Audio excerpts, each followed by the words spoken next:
The words weren't, "Garbage belongs in the back alley, dear," but they might as well have been. The sentiment was identical, delivered with a smile so cold it could freeze the vintage champagne in the crystal flutes nearby.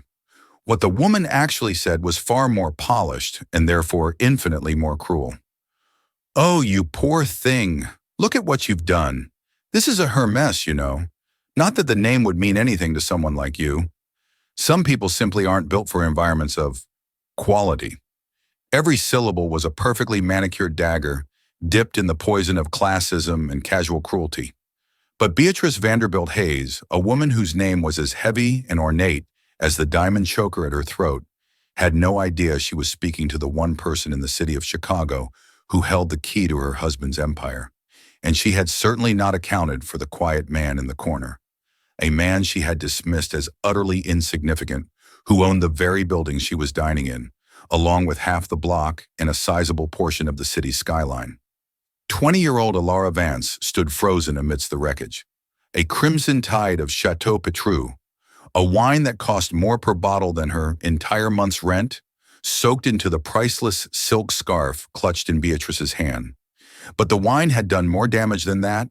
It had also cascaded over her own worn leather satchel, seeping into the one thing she valued more than life itself, her sketchbook. The pages, filled with a decade of dreams, meticulous anatomical studies, and delicate charcoal portraits, were now bleeding into a blurry, heartbreaking mess. Tears welled in Alara's eyes, hot and shameful, as a warm flush of humiliation crept up her neck. She felt the weight of 100 pairs of eyes on her, the patrons of Aura, Chicago's most exclusive restaurant, a place where whispers were currency and judgment was the main course. Her twin brother's voice echoed in her mind from a conversation just last night. "Lara, this world will try to make you feel small. Don't you ever let it." But in that moment, under the opulent chandeliers and the crushing weight of Beatrice's disdain, Alara had never felt smaller. The manager, a slick, reptilian man named Mr. Dubois, was already slithering toward them, his face a mask of panicked sycophancy. Beatrice's smug satisfaction was about to be validated by institutional power.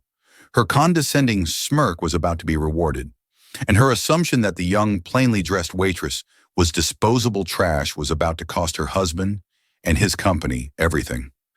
What had started as just another grueling double shift, another night of aching feet and forced smiles, was about to become a painful public spectacle. It was a stark reminder that in the gleaming towers of modern America, the old, ugly lines of class and privilege were drawn as sharply as ever. But this waitress, this seemingly insignificant girl, was about to teach everyone in that room an unforgettable lesson about hidden value, quiet strength, and the staggering cost of underestimating the person pouring your water. Let's rewind the clock just a few hours, to a world away from the starched linens and hushed reverence of Aura. Alara Vance's world began not with the clink of crystal, but with the gritty screech of the L train and the smell of turpentine that clung faintly to her clothes. She wasn't just a waitress. That was the costume she wore to survive. By day, she was a scholarship student at the School of the Art Institute of Chicago, a place she had fought tooth and nail to get into. Her true passion, her life's calling, was art conservation and restoration. She had a gift, a kind of sixth sense for the hidden life of objects. She could look at a faded Renaissance painting and see the ghost of the original artist's brushstrokes. She could touch a piece of crumbling parchment and feel the history humming beneath her fingertips. Her professors were in awe of her talent, her almost supernatural ability to diagnose the ailments of aging masterpieces. Dr. Alistair Finch, the head of the conservation department, a man famously stingy with praise, had once told her, "Miss Vance, you don't just see the damage. You hear the story of how it got there. That is a skill that cannot be taught." This skill had been honed not in pristine labs, but in the dusty back room of her grandfather's antique shop in Pilsen, a neighborhood rich with vibrant murals and working-class history. He had been her first teacher, a gentle old man with ink-stained fingers who taught her how to mend book spines with fish glue, how to recognize the subtle differences between 18th century French lace and its Belgian counterpart, and how to spot a fake from 100 paces. Look for the artist's soul, Mija, he would say. A forger can copy the lines, but never the life.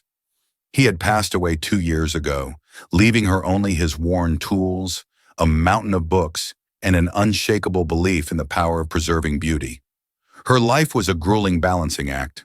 Classes from 8 to 3, a frantic train ride to the restaurant, and then 8 to 10 hours on her feet, navigating the treacherous world of fine dining. She lived in a tiny studio apartment that was more workshop than living space, with canvases leaning against the walls and jars of pigments lining the windowsill. The sketchbook that now lay ruined on the floor of Aura was her Bible. It contained not just her art, but her notes, her chemical formulas for cleaning solutions, her observations on the decay of different materials. It was her future, bound in cheap leather. The man in the corner, Julian Croft, was living a life that was the polar opposite of Alara's. At 42, he had built a global tech empire from a revolutionary algorithm he'd coded in his parents' garage. He was a billionaire many times over, but he wore his wealth like an uncomfortable, ill-fitting coat. He detested the fawning and the pretense that came with it. He preferred anonymity, which was why he was dining alone at a small, secluded table at Ori, a restaurant he owned but rarely visited. He came tonight only because his late wife had loved this particular table, and today was her birthday. Julian wasn't just a tech mogul, he was one of the world's most discerning and secretive art collectors. His passion wasn't for the flashy, modern pieces that other billionaires bought as status symbols. He collected the quiet, forgotten masters, the pieces with damage and history, the art that told a story of survival. He understood better than anyone the delicate, painstaking work of restoration.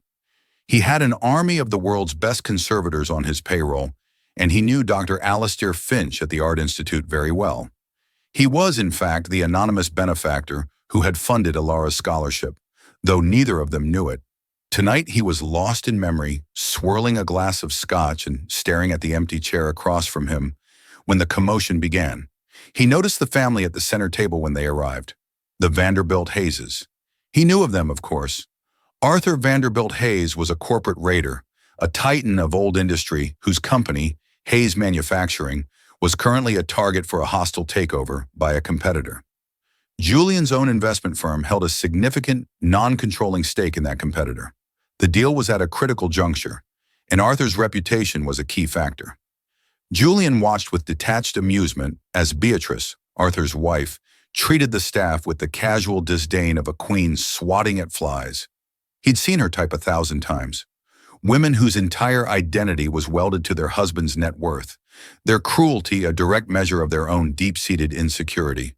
He also noticed the waitress, Alara. There was something different about her, a quiet dignity, a grace in her movements that seemed out of place. While waiting for an order, she had pulled a small worn pencil from her apron and was sketching on a napkin with a focus so intense the entire restaurant seemed to melt away for her. He was too far away to see what she was drawing, but he recognized the posture of a true artist, lost in their own world. He felt a pang of something he hadn't felt in a long time, curiosity. The night wore on. The Vanderbilt Hayeses became louder, more demanding.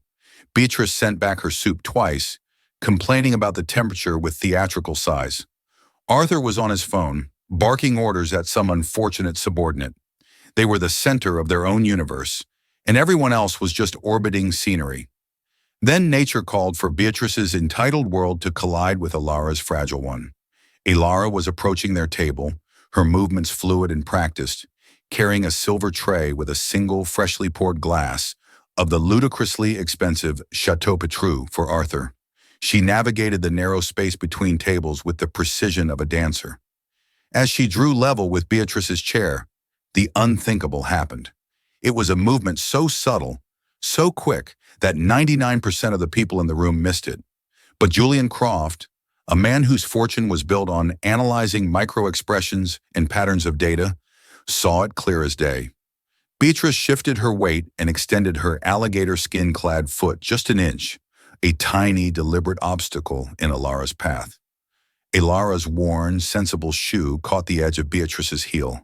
For a split second, she fought for balance, her body twisting, her arms pinwheeling in a desperate attempt to save the tray. But gravity, like wealth, is an unforgiving force. The tray tilted, and the glass of deep, blood-red wine launched itself from its silver perch. Time seemed to slow down. The arc of the wine was perversely beautiful as it flew through the air. A portion of it splashed across the pristine, white tablecloth. But the majority found its target with devastating accuracy. Beatrice's pale, cream-colored Hermes scarf draped artfully over the back of her chair. And worse, the cascading liquid drenched the open satchel at Alara's feet, a direct hit on the exposed pages of her sketchbook. The crash of the glass hitting the marble floor shattered the restaurant's reverent silence. A collective gasp rippled through the room. For a moment, there was only the sound of Alara's sharp, horrified intake of breath and the slow, ominous drip of wine onto the floor. Then Beatrice erupted. "Oh, you clumsy, incompetent little fool!" she shrieked, her voice a shrill siren of indignation. She snatched up the scarf as if it were a dying dove, holding it aloft for the entire restaurant to see the brutal crimson stain. This was the moment she transitioned from mere cruelty to calculated performance. This was the moment she uttered the words that would seal her fate. "Oh, you poor thing. Look at what you've done. This is a Hermes, you know. Not that the name would mean anything to someone like you. Some people simply aren't built for environments of quality." Alara stood paralyzed, her mind unable to process the dual catastrophes. The scarf, the sketchbook, the accusing eyes. It was a nightmare collage. I'm so sorry," she stammered, her voice barely a whisper. "I don't know how. I tripped." "You tripped?" Beatrice scoffed, her voice dripping with venom. "You were careless. You were reckless. This scarf is a limited edition, a gift from my husband. It's worth more than you'll make in a year. What are you going to do about it?" The manager, Mr. Dubois, had arrived. He took one look at Beatrice's furious face, the stained scarf, and Alara's terrified expression, and made an instant calculation. His priorities were clear: placate the wealthy patron at all costs. "Madame Vanderbilt Hayes, I am profoundly sorry," he gushed, bowing slightly. He turned his glare on Alara, his face contorting into a mask of managerial fury. "Vance, what is the meaning of this? This is an unforgivable breach of our standards. You have ruined a priceless piece of property belonging to one of our most valued guests." "It was an accident," Alara pleaded, her eyes darting from the manager's angry face to the ruined pages of her sketchbook. A portrait of her grandfather, rendered in soft charcoal, was now bisected by a grotesque purple smear. A wave of nausea washed over her. "An accident?" Dubois sneered. "Accidents are for lesser establishments. Here we expect perfection. You will, of course, be paying for the damages, in full." The demand hung in the air, as absurd and impossible as a command to fly. Pay for it? Alara barely had enough money for next month's art supplies, let alone a scarf that likely cost 5 figures. The entirety of her savings amounted to a few $100s she had painstakingly squirreled away for a specialized set of conservation brushes. I can't," she whispered, the words catching in her throat. "I don't have that kind of money." Beatrice let out a short, barking laugh. "Of course you don't. People like you never do. You just leave a trail of destruction for others to clean up. Well, not this time. I want her fired, Dubois, and I want the cost of this scarf garnished from her wages, or whatever pathetic pittance you pay her." "Consider it done, Madame," Dubois said, eager to please. He turned to Alara, his voice low and menacing. "You're finished here, Vance. Pack your things and don't think you can just walk away. We'll find a way to get our money. We always do." This was the moment the fight should have gone out of her. This was the moment she was supposed to dissolve into tears, accept her fate, and become another cautionary tale whispered among the serving staff. But as she looked at the smug, triumphant face of Beatrice Vanderbilt Hayes and the cold, dismissive eyes of her manager, something inside her shifted. It wasn't rage, not yet. It was a cold, quiet clarity. She knelt, ignoring the two of them, and gently lifted her sketchbook from the floor. The pages were soaked, the ink and charcoal running together. Years of work, of love, of hope were dissolving before her eyes. The pain was so sharp, so physical, it eclipsed the fear of being fired, the impossibility of the debt. This was a violation far deeper than a ruined piece of fabric. Beatrice hadn't just spilled wine, she had attacked her soul. Ailira slowly stood up, cradling the sketchbook like a wounded bird. She looked directly at Beatrice, her gaze steady for the first time. "The scarf. You can replace it," she said, her voice surprisingly firm. "This," she gestured to her sketchbook, "you can't." Beatrice looked at the soggy book with utter contempt. "Oh, please, don't be so melodramatic. It's some childish scribbling. The world has lost nothing of value." And that was the final straw. It was the dismissal of her art, of her very identity, that finally ignited the spark of defiance. All her life, she had been taught to be quiet, to be careful, to not make waves. But her grandfather had also taught her to defend what was beautiful, what was true. Suddenly, her mind, trained for years to analyze materials, pigments, and chemical reactions, kicked into a different gear. She looked past Beatrice's sneering face and truly saw. The scarf for the first time. She saw the specific weave of the silk, the unique sheen of the vegetable-based dyes used in that particular Hermès collection from 3 seasons ago. She saw the way the Chateau Petrus, a wine known for its high tannin content, was beginning to react with the organic compounds in the dye. She saw the stain not as a permanent ruin, but as a chemical problem in need of a solution. Her mind raced, flipping through a mental Rolodex of conservation techniques: tannin stains on protein-based fibers, oxidation, pH levels. It all clicked into place with the certainty of a scientific equation. She knew something that no one else in this room, least of all the scarf's arrogant owner, could possibly know. She took a deep breath. The waitress was gone. The art conservator had taken her place. "You're wrong," Ailira said, her voice clear and ringing with a newfound authority that made both Beatrice and Mr. Dubois blink in surprise. "It's not ruined, not yet." Across the room, Julian Croft leaned forward slightly, his scotch forgotten. He had seen the deliberate trip. He had watched the entire ugly drama unfold with a growing sense of distaste. He had been about to intervene, to quietly cover the cost and end the humiliating spectacle. But now it was getting interesting. The girl's entire demeanor had changed. The fear was gone, replaced by an astonishing, focused confidence. He watched, captivated, as the mouse prepared to roar. Mr. Dubois scoffed, recovering his composure. "What are you talking about, Vance? Are you insane? Just get out of my sight before I have security escort you out." Ailira ignored him completely, her focus locked on the scarf in Beatrice's hand. "That is a Hermès Mythique's Phoenix Colorge's scarf from the Spring-Summer collection 2 years ago. The artist is Laurence Bortomieux. It's made from 100% silk twill, and the dyes are all natural, derived from vegetable and insect sources. Specifically, the cream background is a complex dye made from weld and cochineal, which are extremely sensitive to acidic compounds." A stunned silence fell over the nearby tables. Beatrice stared at her, her jaw slack. How could this nothing of a girl know such specific details? Ailira pressed her advantage, her voice gaining strength with every word. She was in her element now, discussing the language of materials she knew so intimately. "The wine is a 1982 Chateau Petrus. It's famous for its high concentration of tannins and a specific phenolic acid profile. Right now, those acids are bonding with the protein molecules in the silk and the organic compounds in the dye. In about 10 minutes, that bond will become permanent and the scarf will indeed be ruined. However," she paused, letting the word hang in the air. She had their complete, undivided attention. Even Arthur Vanderbilt Hayes had lowered his phone, looking at her with a dawning expression of confusion and intrigue. "However," she continued, "if you act within the next few minutes, you can introduce a neutralizing agent. Most people think of club soda, but that's for synthetic dyes.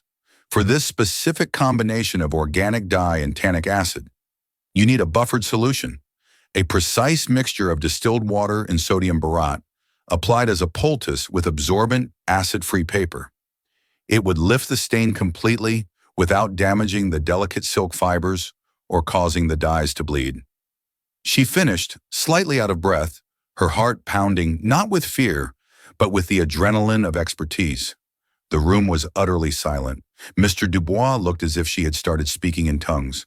Beatrice simply stared, a flicker of uncertainty finally entering her cold eyes.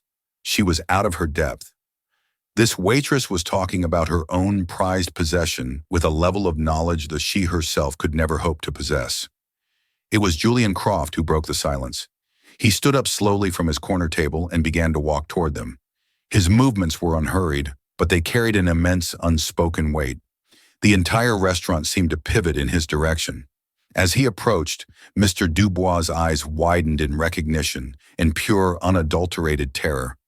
He had seen the owner's photograph in company-wide memos, but had never met him in person. His face went chalk white. Mr. Croft, sir," the manager stammered, his voice cracking. "I had no idea you were here tonight." Julian ignored him, his eyes fixed on Alara. He stopped beside the table and looked at the stained scarf, then at her. A slow, genuine smile spread across his face. It was the first time he had smiled all evening. "Sodium burrata," he said, his voice a low, appreciative rumble. "Commonly known as borax, a classic, old-school conservator's trick. Most of the new labs would go straight for the expensive chelating agents. But she's right. For this, a poultice is better. More control, less risk of oversaturation." He turned his gaze to Beatrice, and the warmth in his eyes vanished, replaced by an arctic chill. "Madame Vanderbilt Hayes, it appears you are in the presence of an expert. I would advise you to listen to her." Beatrice was flustered, blindsided by this sudden shift in power dynamics.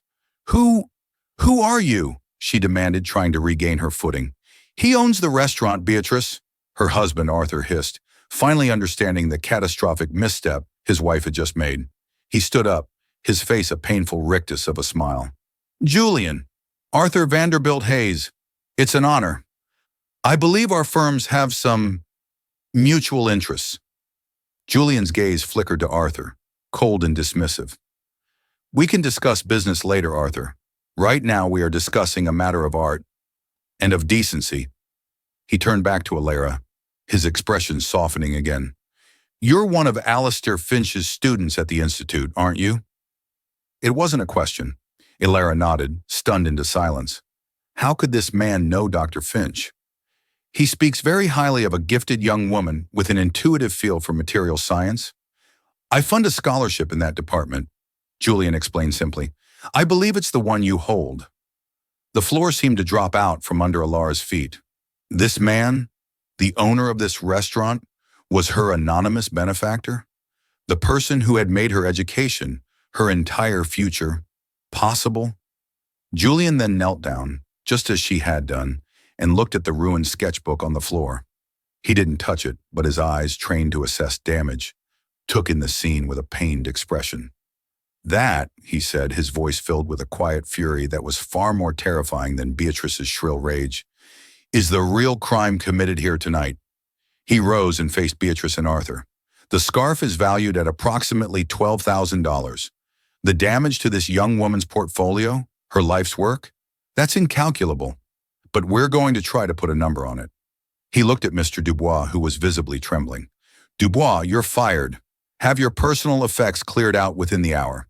Your final check will not include severance." He then looked at Beatrice.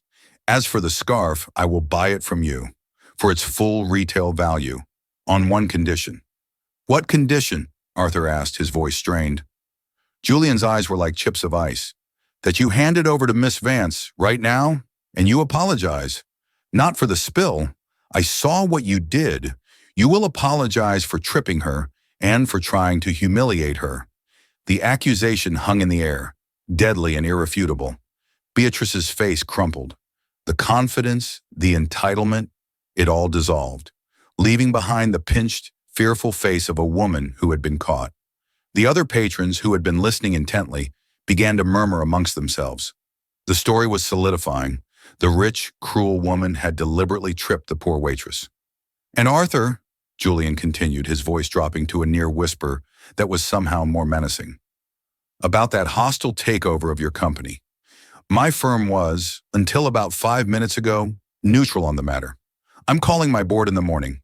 We're throwing our full weight and considerable resources behind your competitor. You should have taught your wife better manners. It's going to cost you your company." Arthur Vanderbilt Hayes looked as if he had been physically struck. The silence in Julian Croft's car was a living thing, a dense humming void that seemed to press in from all sides. It was a machine built for silence, a Bentley Mulsanne whose leather and wood interior smelled faintly of old money and insulation from the world. For Ilara, sitting rigidly in the passenger seat, the quiet was more deafening than Beatrice Vanderbilt Hayes's shrillest insults. She was still wearing her waitress uniform, a simple black dress that now felt like a costume from a different life. On her lap, she cradled the damp, wounded sketchbook, wrapped carefully in a linen napkin a busboy had given her. It felt like holding a stillborn thing. The city lights of Chicago slid past the tinted windows, a smear of gold and crimson and neon blue. Just an hour ago, she had been part of that blur, a hurried figure on the L train, another anonymous face in the nightly rush. Now she was an object of study, a specimen transported to a new alien habitat. She could feel Julian's occasional glance from the driver's seat, not intrusive or predatory, but weighted with a kind of gentle, analytical curiosity. It made her skin prickle. He had acted as her avenging angel, a deus ex machina of staggering power, and she had no idea what the protocol was for that. Thank you felt too small. Silence felt ungrateful.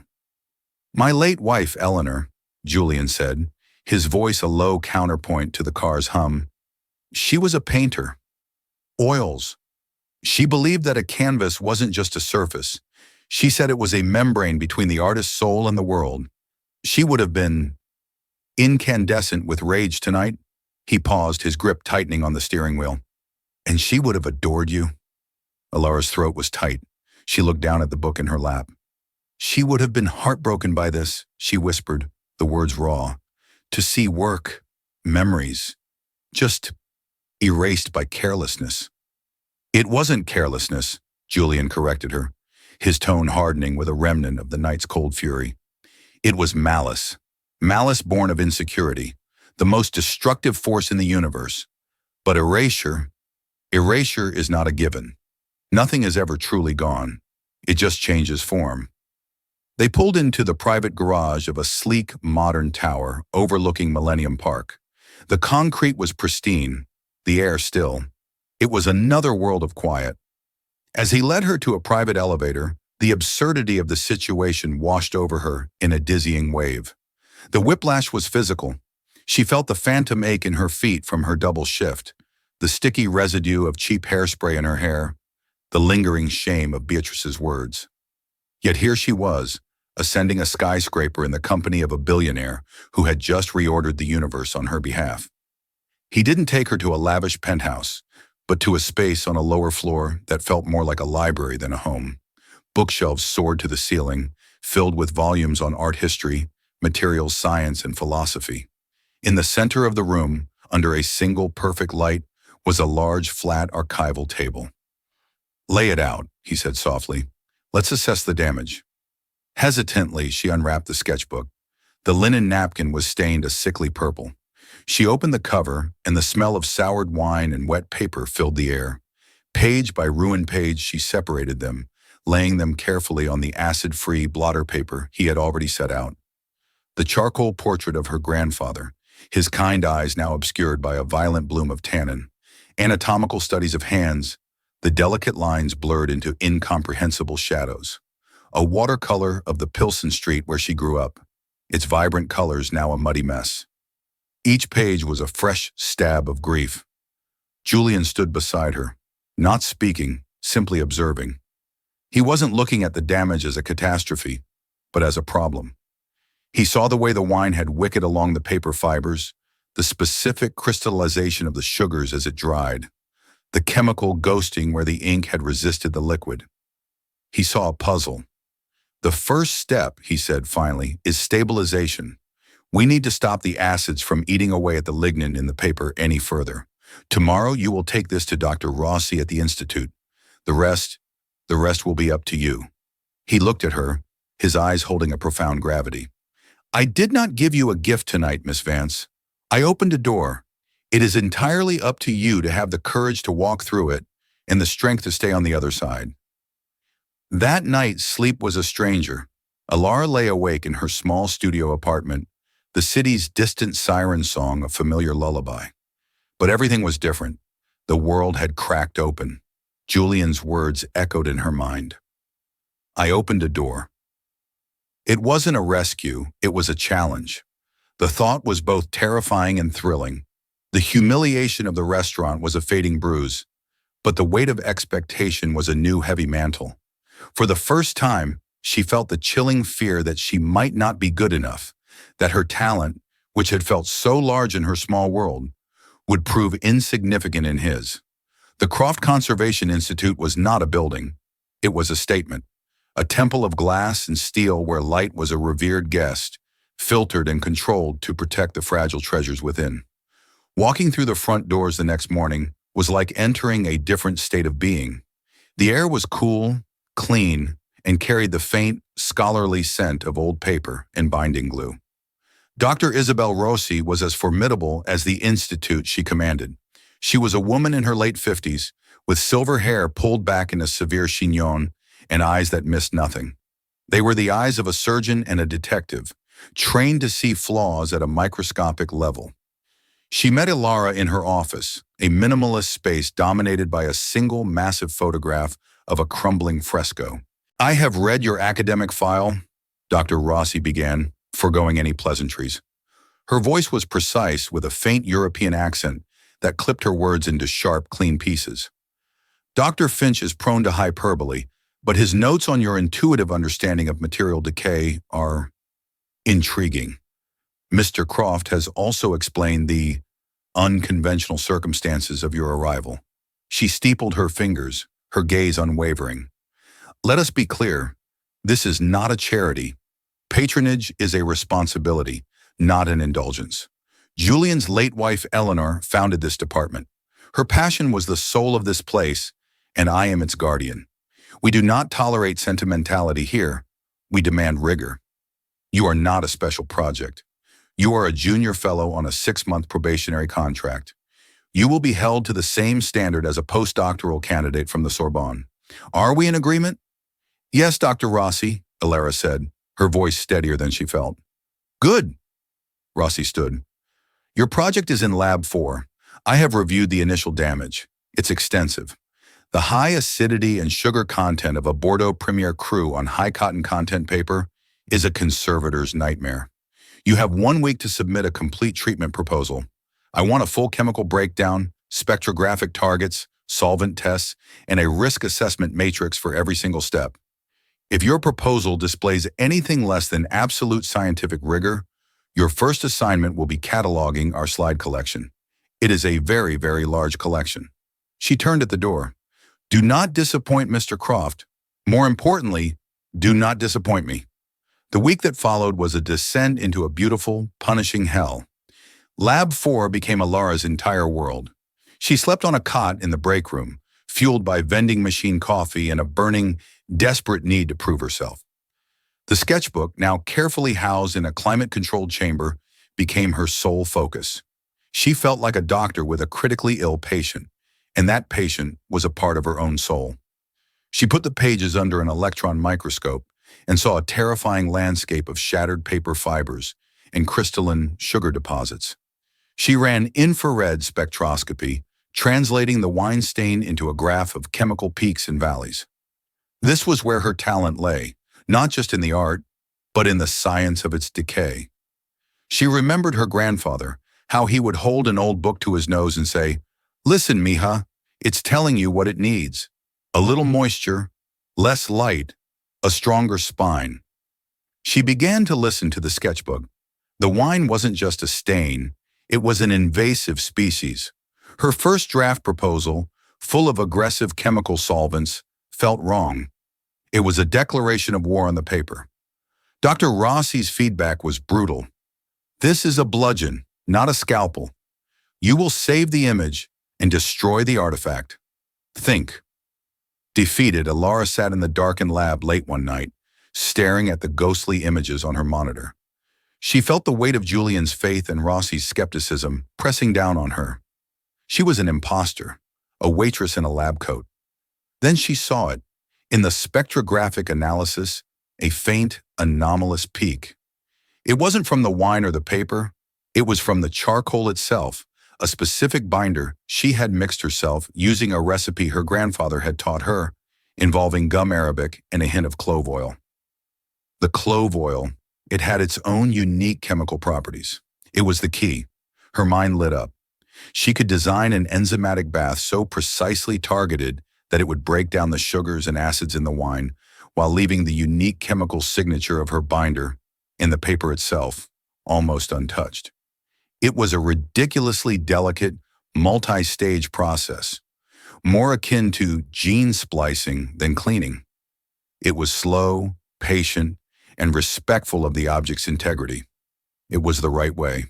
She worked for 36 straight hours, refining the new proposal. When she finally submitted it, she didn't know if it was brilliant or insane. Dr. Rossi summoned her 2 days later. She held the printed proposal in her hand. She had marked it up, but not with red ink. The notes were in a neat, precise graphite, asking questions, suggesting modifications to the pH buffering sequence. At the bottom of the final page, she had written 2 words, "Proceed with caution." It was the most beautiful sentence Alara had ever read. As she worked, news of the world outside the lab's hermetic seal would occasionally filter in. The story of the night at Aura had taken on a life of its own, whispered at charity galas and dissected in gossip columns. The Vanderbilt hazes had vanished from the social scene. A single terse article in the Wall Street Journal announced the successful hostile takeover of Hayes Manufacturing, mentioning Arthur's abrupt retirement. Their legacy had been dismantled as quietly and efficiently as Julian had promised. Their world, built on the brittle foundation of image and intimidation, had shattered on contact with something real. Julian, true to his word, gave her space, but he hadn't disappeared. Sometimes late at night, she would look up from her microscope and see him standing on the other side of the lab's glass wall, watching. He never interrupted. He would just stand there for a few minutes, a silent, solitary figure against the dark corridor, before nodding almost imperceptibly and walking away. One night, he was there when she was finishing a particularly delicate phase, lifting a page from a neutral solvent bath with tweezers, her breath held tight. He waited until she had placed it safely in the drying rack before he entered the lab. "Eleanor had that same look," he said, his voice soft. "A kind of fierce tenderness, like a bomb disposal expert trying to save a butterfly." He was holding 2 mugs of what smelled like tea. He handed one to her. It was chamomile. She would spend weeks on a single painting, he continued, looking around the lab. She said the world moved too fast, that it was obsessed with creation, with what was new, but it had no patience for preservation, no reverence for what endures. He looked at the pages of her sketchbook, slowly, painstakingly returning from the brink. She would have understood this, that this isn't about going back to what it was. It's about helping it become what it is now. Alara looked at the portrait of her grandfather. The wine stain was no longer a violent gash. After weeks of treatment, it had faded to a pale sepia shadow, an echo, a scar. It didn't erase what happened. It incorporated it. The drawing was no longer just a portrait. It was a survivor. "Thank you," she said, and this time, the words felt big enough. "For the tea," he smiled, a genuine, tired smile. "You're the one doing the work, Alara. I'm just watching." The restoration took nearly 4 months. It was a meditation, a slow, sacred ritual. Each page she healed was a piece of herself she was reclaiming. When the final page was stabilized, she felt a profound sense of quiet triumph. She laid all the pages out for Dr. Rossi's final inspection. The formidable woman spent almost an hour examining the work, using a magnifying loupe, checking the paper's tensile strength, its pH balance. Finally, she straightened up and looked at Alara. "The tannin scarring is present, but it has been integrated, not erased. The structural integrity is sound. The work is exemplary." A flicker of something warm appeared in her surgical eyes. Eleanor's first major project was a series of waterlogged Degas sketches. She would have been proud of the way you listened to the paper. "Your probationary period is over. Welcome to the Institute, Miss Vance. That evening, Julian asked her to meet him. He took her not to a restaurant or his library, but to a part of the building she had never seen before, his private collection. It was a single vast room, starkly beautiful. There were no labels, no ostentatious frames. Just a few dozen pieces, each given its own space to breathe.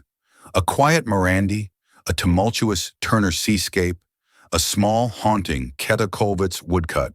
He led her to the center of the room, to a single object on a pedestal. It was a Japanese ceramic tea bowl, a beautiful rustic piece. It was also broken, riddled with cracks. But instead of being discarded, the cracks had been mended with seams of glistening gold. Kintsugi, Julian said, the art of golden repair. The philosophy is that an object's history of breakage and repair is part of its story, not something to be hidden. The breaks are seen as a source of beauty, a testament to its resilience. He ran a finger gently along one of the golden seams. For a long time after Eleanor died, I felt broken. I tried to hide the cracks. I poured myself into work, into acquiring things, trying to build a fortress so nothing could ever hurt me again. I became a collector of perfect things. But she was never interested in perfection. She was interested in this. He looked from the bowl to Alara, and his gaze held the weight of all the silent nights, all the unspoken understanding. What you did with your sketchbook, he said, his voice thick with emotion. It wasn't a repair. It was kintsugi. You didn't hide the damage. You honored it. You made it part of the story. You reminded me that the most beautiful things in this world are not the ones that are perfect, but the ones that have survived. The space between them was no longer that of a billionaire and a waitress, a patron and a project. It was the space between two people who understood, in their bones, the profound value of preservation, the quiet courage of restoration, and the exquisite beauty of a well-tended scar. My internship is over, Alara said softly, her heart beating a steady, confident rhythm. Dr. Rossi has assigned me my first official project, a series of 18th century botanical illustrations damaged in a fire. I know, he said, a new story to listen to.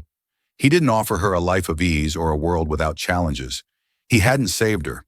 He had simply opened a door and trusted her to have the strength to walk through it. And in doing so, she had reminded him how to find the light in his own broken places. Standing there in that quiet cathedral of survivors, surrounded by the art that had endured, Alara Vance felt the last vestiges of the small, humiliated girl from the restaurant fall away. She was not a victim of a story that had happened to her. She was the conservator of her own life, and the future stretched before her, a clean, white archival page waiting for her touch.